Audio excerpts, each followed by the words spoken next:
Let us take the next question. I am marking this. Here it is given.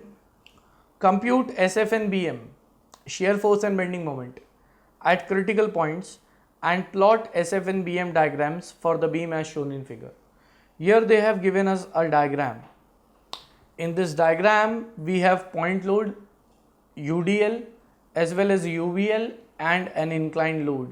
So this problem deals with all the cases. And here we have to draw the SFD and BMD for such kind of a beam. So let us try to get the solution. In the solution for this problem, I will first write down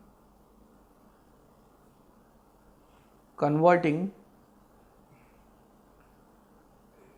UVL, that is uniformly varying load, which is this triangle, into a point load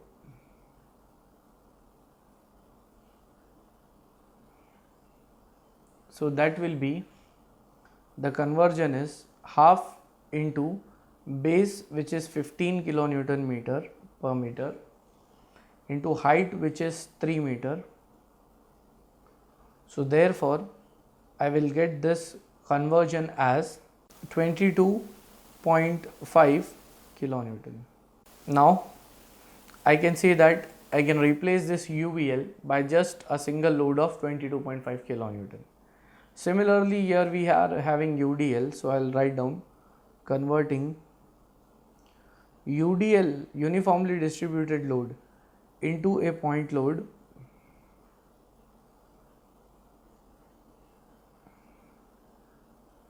so that will be equal to 10 into 4,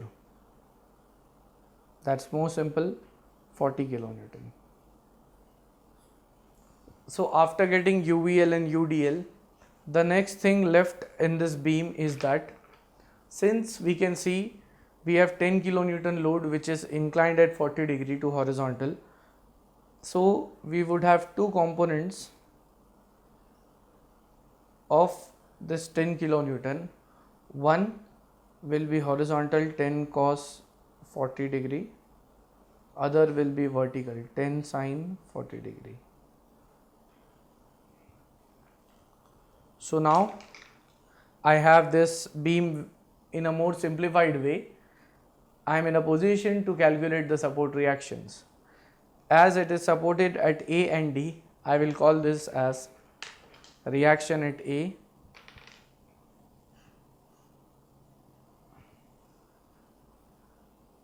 and reaction at D.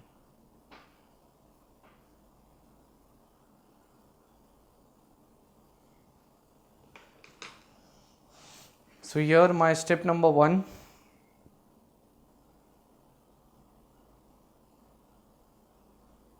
is calculation of support reactions .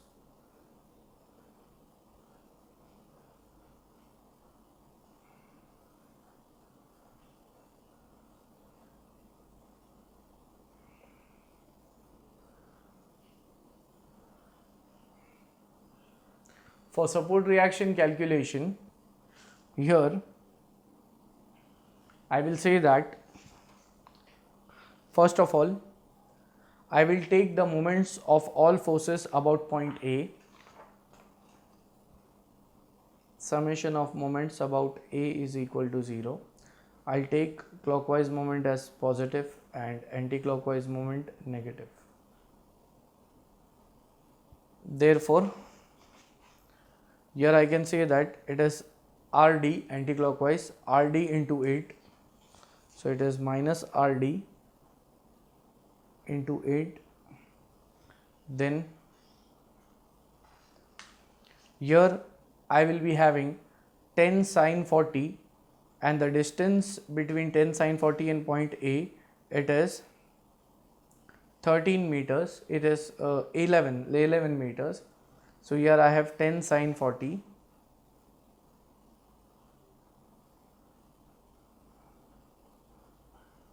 into 11. Next, this UVL, if I convert into point load, answer is 22.5, and it will be acting at 1/3 from the height.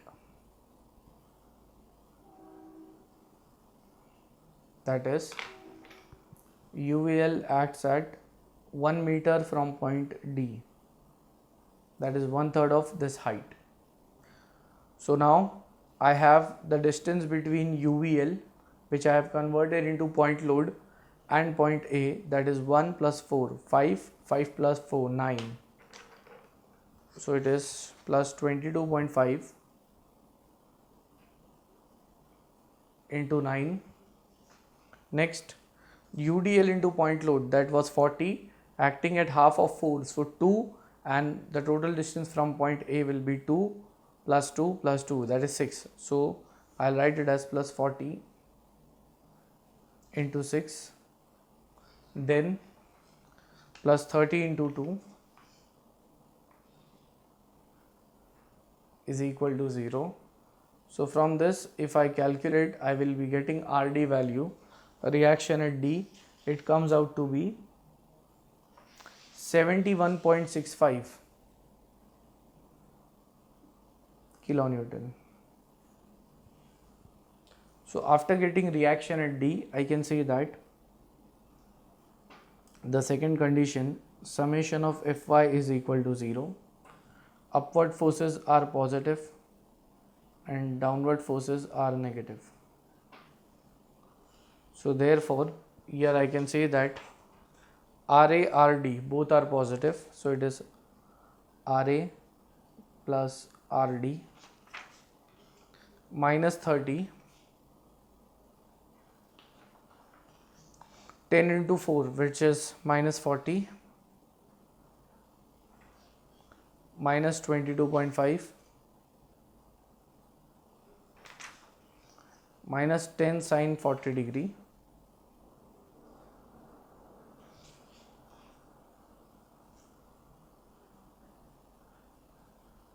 is equal to 0. Therefore, RA plus RD, that value, it comes out to be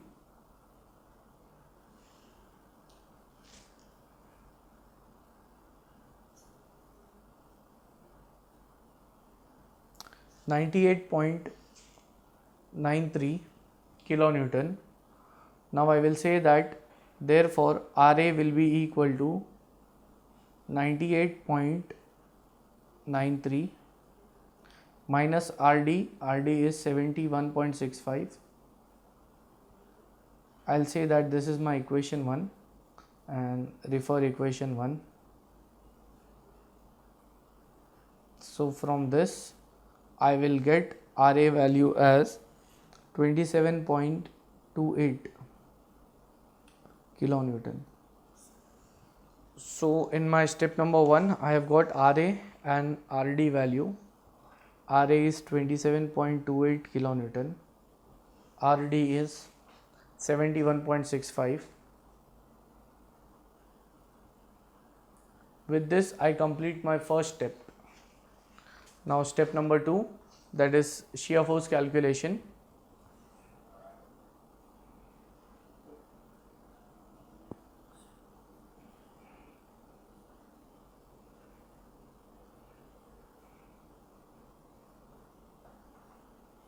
SF calculations.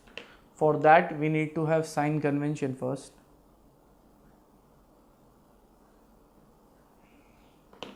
Upward force to the left and downward force to the right both are positive.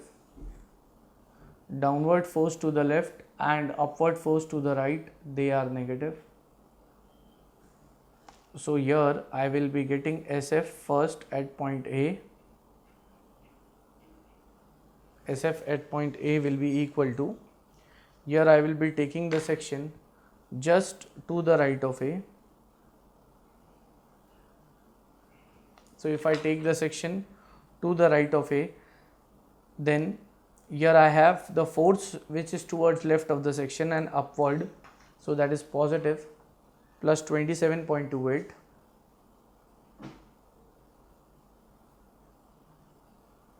kilonewton. Then after this the shear force will remain constant until and unless we reach point B. So now I have to calculate SF at point B.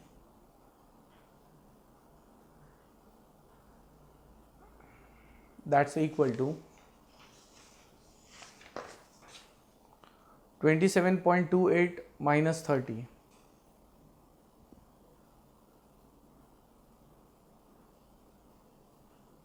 And that comes out to be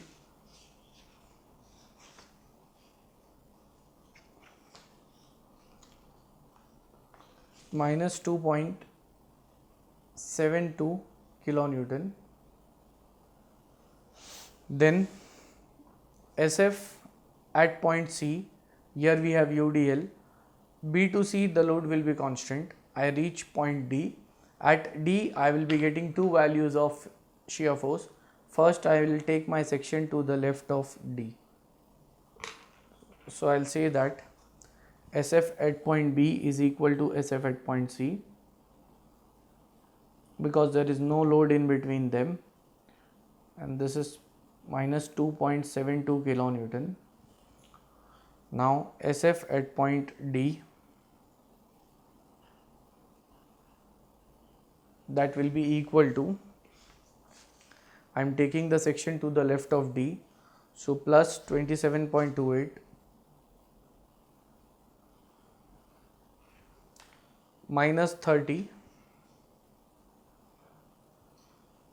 10 into 4, that is minus 40.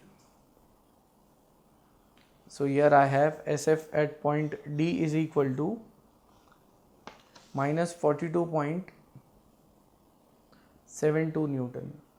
Here I have kilonewton. Next, again I will write down SF at point D, since I will be getting two values. Here I will be taking the section to the right of D. So I have 27.28 minus 30 minus 40, then plus RD, which is 71.65. That will give me a positive value, and it is 28.93 kilonewton. Then I'll calculate SF at point E by taking the section just to the left of E. So if I take the section to the left of E, I have 10 sin 40, and all the leftward forces both will give me the same answer. So if I take 10 sin 40 in the downward direction, that will be section, and to the right of section I have downward force, so it will be positive. So plus 10 sin 40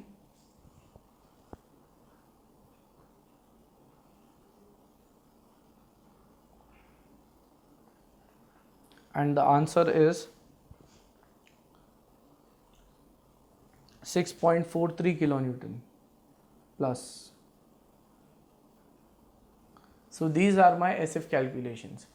Based on these shear force calculations, we can easily draw the shear force diagram. I have shear force values at each of the points. Now let us start drawing the shear force diagram. For drawing the shear force diagram, I will have to draw the given beam once again.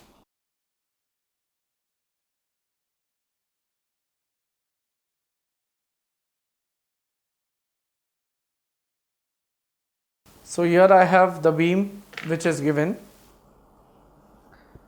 I will be projecting the point downwards. Now, the length of shear force diagram should be equal to the length of the beam. I am getting shear force at A value as 27.28 positive.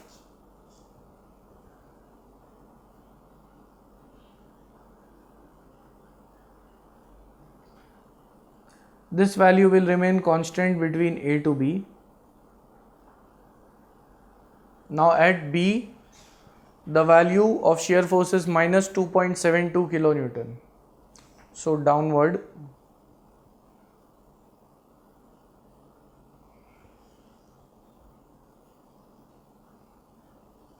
between B to C there is no load, so again shear force will remain constant.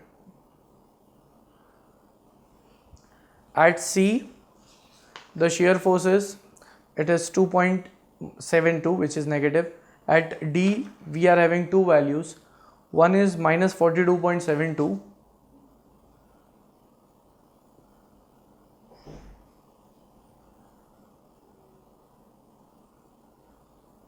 Next, the other value is plus 28.93. So here first I'll join between C to D. Since there is UDL, so shear force should be an inclined line.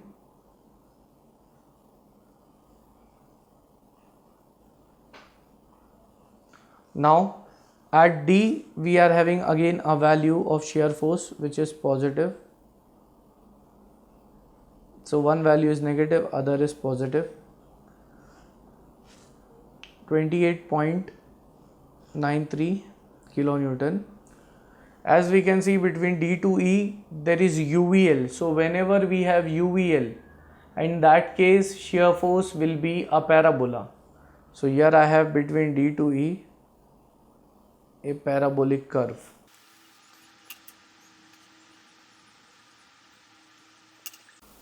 Here we have parabola from D to E.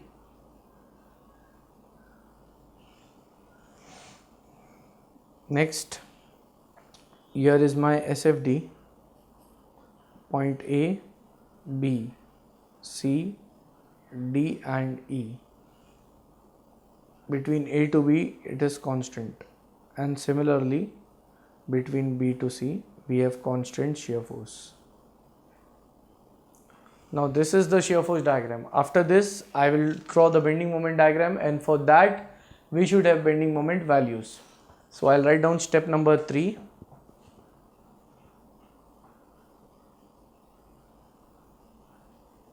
Bending moment calculations.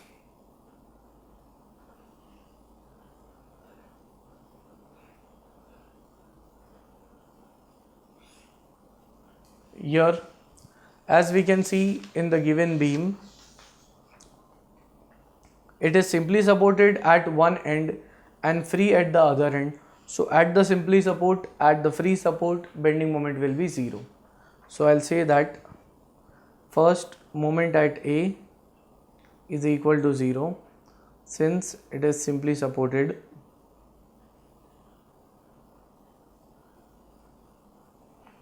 Next, moment at E is equal to 0 since it is overhanging beam.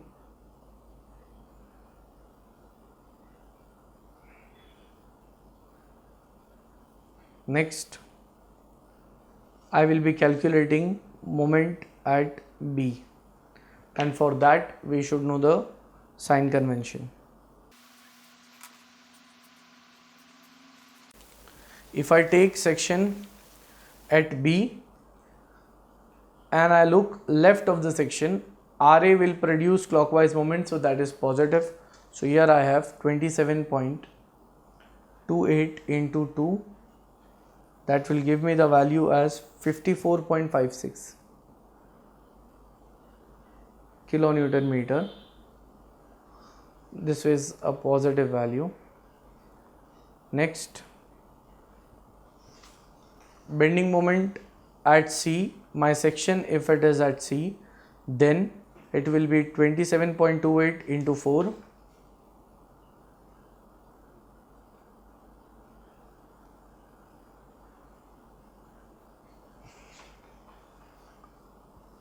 Minus 30 into 2.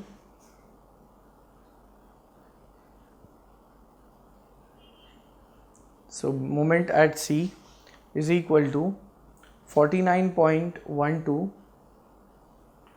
kilonewton meter. Next, I will calculate moment at D, and that will be equal to,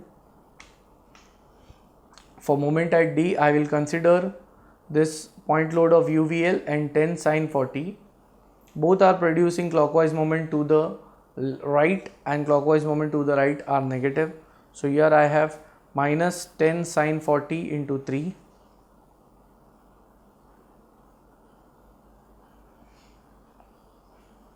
then 22.5 it is downward, so negative minus 22.5 into 1.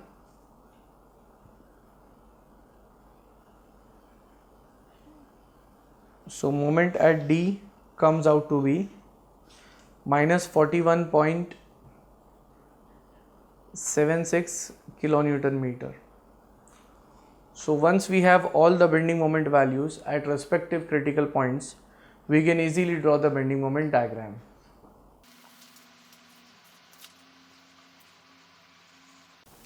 Moment at A was 0 because simply supported. Moment at E is equal to 0 since it is overhanging portion. Moment at B, we are getting the value as 54.56. Moment at C is 49.12, again positive. Moment at D is minus 41.76 kilonewton meter. Between A to B there is no load. Shear force was straight line, bending moment is inclined line. Again between B to C there was no load, shear force was a straight line, bending moment is an inclined line. Between C to D there was UDL, shear force was inclined line, so bending moment should be a parabolic curve. Between D to E there was UVL, and whenever we have UVL, shear force is parabola and bending moment is cubic curve. So I'll write down, this is cubic from D to E and parabola from C to D, and the remaining are inclined line. So here we have shear force diagram and bending moment diagram for the given question, and with this we complete the question.